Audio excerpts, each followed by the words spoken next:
Hello, salut tout le monde, c'est Viadé des Frères Coaster. Aujourd'hui je suis tout seul malheureusement, mais je suis à Nigloland. Alors Nigloland, pour ceux qui ne connaissent pas, c'est un petit parc assez familial qui a été créé par des forains dans l'Aube, du coup pas très loin de Troyes. Bon, du coup si je suis à Nigloland aujourd'hui, c'est pour vous parler de la nouveauté Krampus Expedition. Alors Krampus Expedition, c'est quoi? C'est un water coaster, c'est-à-dire une montagne russe dans laquelle vous trouverez une partie aquatique. Et j'ai hâte de découvrir ça. Et puis je vous donnerai mon petit avis. Je connais très bien le parc. Je suis venu, ma première visite remonte à 2009. Du coup je vous dirai voilà, un petit peu mon avis là-dessus, ce que je pense de cette nouveauté. Et puis voilà, on est parti. Let's go!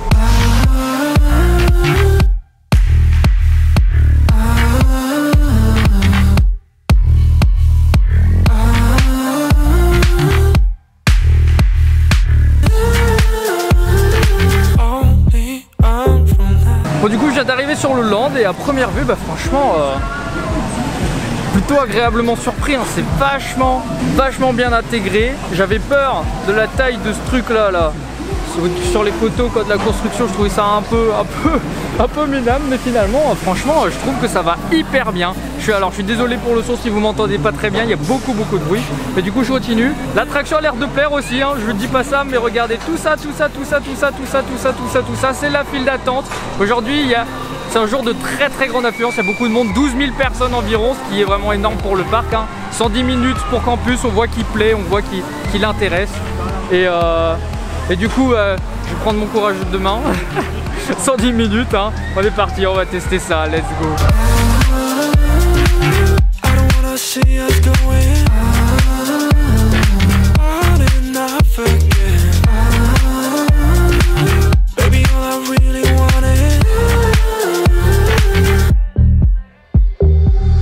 Donc concrètement, après avoir digéré l'attraction, qu'est-ce que je peux dire de cette nouveauté Krampus Expedition?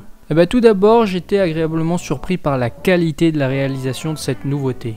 Toute l'attraction est super bien thématisée, on a vraiment un ensemble très satisfaisant qui donne un water coaster très beau. L'implantation dans le parc est vraiment top, donc franchement rien à redire dessus, mis à part que l'attraction ne nous vise pas tout à fait directement, donc les sensations et la durée de l'attraction sont un peu en deçà de ce que j'aurais espéré. Mais du coup, globalement, j'ai été conquis. Mais en plus de cela, cette nouveauté nous dit énormément de choses par rapport au passage de direction du parc avec Rodolphe Gélis et surtout sur le futur de Nigloland.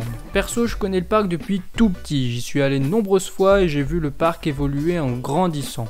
Comme je vous l'ai dit, ma première visite date de 2009 avec comme nouveauté la grande roue cette année-là, et depuis j'ai vraiment une très bonne vue sur l'évolution du parc et je peux vous dire que je suis très confiant pour son futur. Plus les années passent et plus le parc met la barre haute pour ses attractions. On a commencé avec Alpina, un très bon coaster mais où l'implication, la réalisation et la théma restaient à revoir.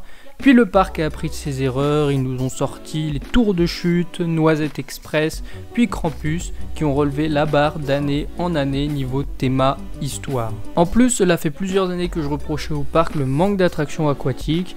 En plein été, ce genre d'attraction manquait vraiment au parc et donc Krampus vient consolider et peaufiner l'offre. L'offre globale du parc est donc devenue vraiment complète avec les dernières attractions.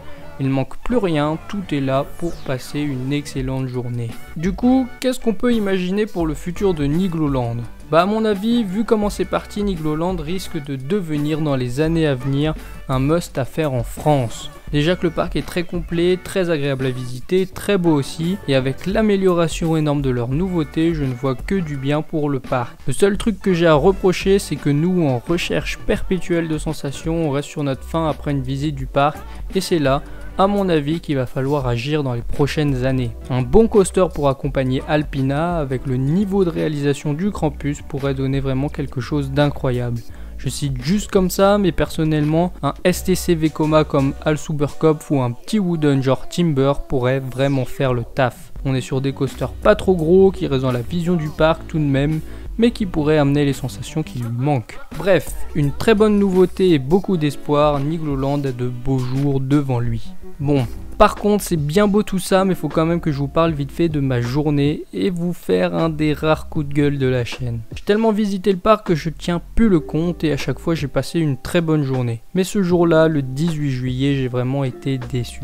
La cause de cela, eh bien, c'est le monde. ainsi que la gestion de cette foule. Comme je vous l'ai dit, ce jour-là, il y avait 16 000 personnes, ce qui est vraiment énorme pour ce parc et peut-être même inédit. Et ce que je reproche au parc, c'est d'avoir permis à autant de gens de rentrer, parce que là, c'était vraiment insupportable. Les allées du parc étaient bondées, les temps d'attente dépassaient toute l'heure, devaient faire la queue pour manger, pour aller aux toilettes, ce qui au bout d'un moment, je vous le cache pas, devient vraiment énervant. Les temps d'attente affichés n'étaient pas bons, on attendait soit 15 minutes de moins, soit 30 de plus, et étant venu avec toute ma famille de 5 à 75 ans, ça a été très compliqué. Les plus jeunes ne supportaient pas les 45 minutes d'attente nécessaires pour faire les abeilles, et les plus âgés ne pouvaient pas attendre debout 60 minutes pour faire Africa Cruise sous peine d'avoir des douleurs dans les genoux. Mon grand-père s'est fait opérer des genoux il y a peu, donc il ne peut pas attendre trop longtemps debout. Il n'est pas invalide, donc il peut pas avoir les coupes-fils pour les handicapés, donc finalement il n'a rien pu faire de la journée, mis à part tester tous les bancs du parc. Je comprends bien la volonté du parc de faire rentrer un maximum de monde pour combler les pertes dues au Covid, mais faire rentrer autant de monde dans un parc pas adapté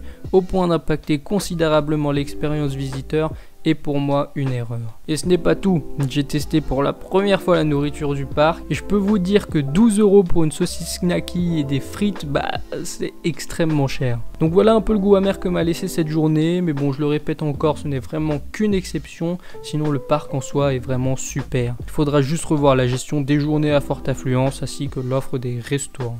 Et voilà, on arrive à la fin de cette vidéo sur la nouveauté Krampus Expédition. Si cette vidéo vous a plu, n'hésitez pas à liker, à vous abonner, surtout que dans les semaines à venir, beaucoup de vidéos vont sortir. Vous pouvez aussi nous suivre sur Insta pour avoir les news de la chaîne, et puis on se dit à très bientôt. A plus!